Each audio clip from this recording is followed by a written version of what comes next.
ଇତିହାସ ରଚିଲା ଭାରତ ପାଇଁ ଆସିଛି ଏକ ବଡ଼ ଆନ୍ତର୍ଜାତୀୟ ସଫଳତା।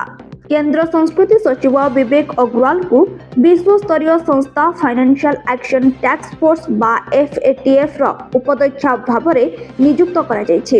ଏହା ସହିତ FATF ରେ ପ୍ରଥମ ଥର ପାଇଁ ଭାରତ ଉପାଧ୍ୟକ୍ଷ ପଦ ହାସଲ କରି ଇତିହାସ ସୃଷ୍ଟି କରିଛି। ବେଆଇନ ଅର୍ଥ କାରବାର, ମନି ଲଣ୍ଡରିଂ ଏବଂ ଆତଙ୍କବାଦୀ ପାଣ୍ଠି ଯୋଗାଣକୁ ରୋକିବା ପାଇଁ କାମ କରୁଥିବା ଏହି ଆନ୍ତର୍ଜାତୀୟ ସଂସ୍ଥାର ଭାରତ 2010 ମସିହାରୁ ସଦସ୍ୟ ରହିଆସିଛି। 1994 ବ୍ୟାଚ୍ର ମଧ୍ୟପ୍ରଦେଶ କ୍ୟାଡର IAS ଅଧିକାରୀ ବିବେକ ଅଗ୍ରୱାଲ ପୂର୍ବରୁ FATF ର ଭାରତୀୟ ପ୍ରତିନିଧି ଦଳର ନେତୃତ୍ୱ ନେଇଥିଲେ। ସେ ଫାଇନାନ୍ସିଆଲ ଇଣ୍ଟେଲିଜେନ୍ସ ୟୁନିଟ୍ର ନିର୍ଦ୍ଦେଶକ ଭାବେ ମଧ୍ୟ କାର୍ଯ୍ୟ କରିଛନ୍ତି। ବିବେକ ଅଗ୍ରୱାଲ ବ୍ରିଟେନର ଚାର୍ଲ୍ସ ଥମସନଙ୍କ ଠାରୁ ଏହି ଦାୟିତ୍ୱ ଗ୍ରହଣ କରିବେ। ଏହି ନିଯୁକ୍ତି ବିଶ୍ୱ ଆର୍ଥିକ ସୁରକ୍ଷା କ୍ଷେତ୍ରରେ ଭାରତର ବଢୁଥିବା ପ୍ରଭାବ ଏବଂ ବିଶ୍ୱାସଯୋଗ୍ୟତାର ଏକ ବଡ଼ ପ୍ରମାଣ ବୋଲି ମନେ କରାଯାଉଛି।